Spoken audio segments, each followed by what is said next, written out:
What is going on, people? Triple M back again with another video. I hope you guys are doing well. Today I would like to talk about the chaos that is Chelsea Football Club, as following their 1-1 draw to Crystal Palace, it has not been a peaceful international break for Chelsea fans, because there's been a lot of reports, especially over the last 48 hours, which are picking up steam and momentum, suggesting that there is a civil war brewing inside Chelsea Football Club. And it all stems with the ownership and a breakdown in the relationship between Ighbali and between Todd Boehly. Now, this is an article from The Guardian, which was written about a day ago from Jacob Steinberg, or by Jacob Steinberg, pardon me.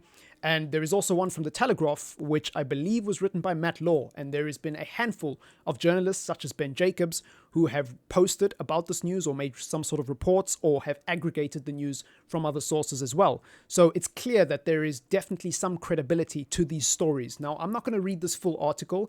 I am just going to gloss over some key points because I read the article before the video, and you're welcome to read it in your own spare time. However, it just boils down to two key points. The first of which is that the relationship between Ighbali and Todd Boehly is clearly, if not already beyond repair, getting close to beyond repair, because they don't see eye to eye on how to run the football club. And it's very clear that Todd Boehly's vision for how he wants to run Chelsea Football Club is different from Clearlake and Ighbali.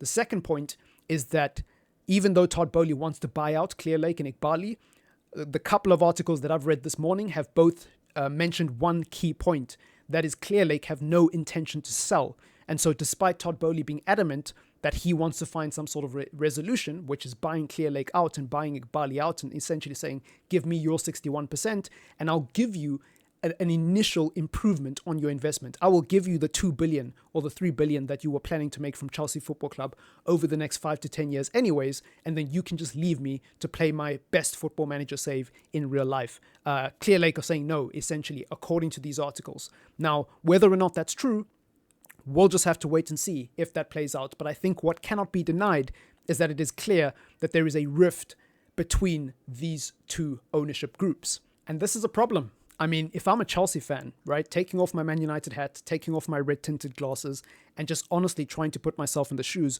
of a Chelsea fan, I would be concerned.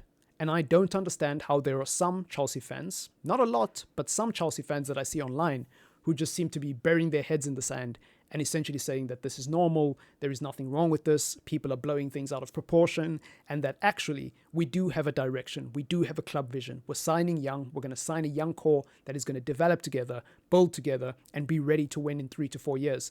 That sounds great, and it sounds beautiful, and it sounds romantic, but it doesn't sound real, because when you take into account how good Manchester City are, how Arsenal are rapidly getting close to Manchester City, despite not having the best transfer window, they still are a team that is expected to go toe-to-toe with Man City this season, right? Other clubs in the Premier League will spend money and won't stand still. Aston Villa and West Ham are two good examples of teams that I think have had very good summers, right? You couple that with the other teams in the league, my club, Manchester United, if we actually are serious over the next 3 years, along with Spurs, along with all these other clubs, right? These clubs are not just going to stand still and watch Chelsea develop their young core.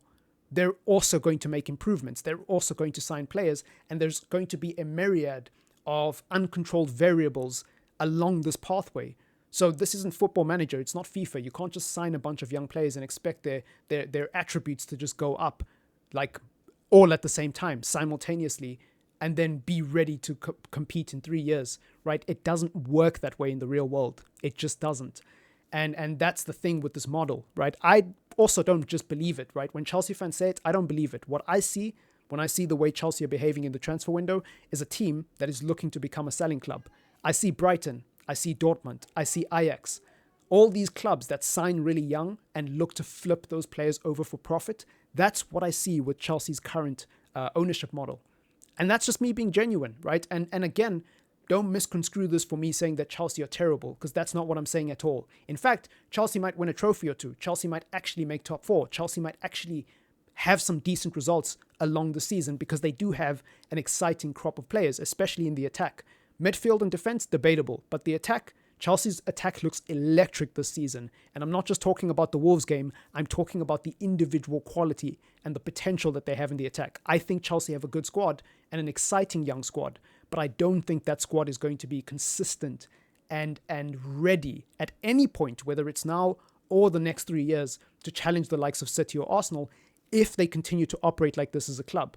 If they don't start signing players like Neto, right? I agree with the Neto signing. If they don't start signing more players like that to develop some sort of stability and some sort of experience in their spine, then nothing's going to change as far as I'm concerned. And also their managerial appointments, right? They need to change the way they deal with managers as well.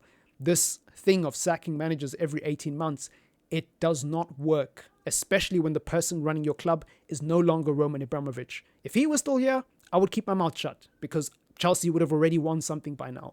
But that's not the case. They don't have Abramovich. What they have is a group of investors who are all bickering and arguing on how to make as much profit as possible and how to milk and extract this football club and its fans and whatever life and soul that it had left for every single penny that they can. That's honestly what it looks like to me. And if I was a Chelsea fan, I would be concerned because it looks like you guys have been taken over by a bunch of bankers and investors who've got no clue what they're doing.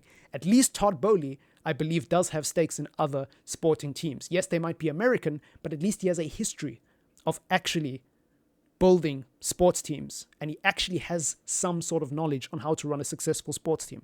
But it seems like Iqbali and Clearlake are pure profit, pure investment. They don't give a shit about winning trophies. And that's my honest opinion.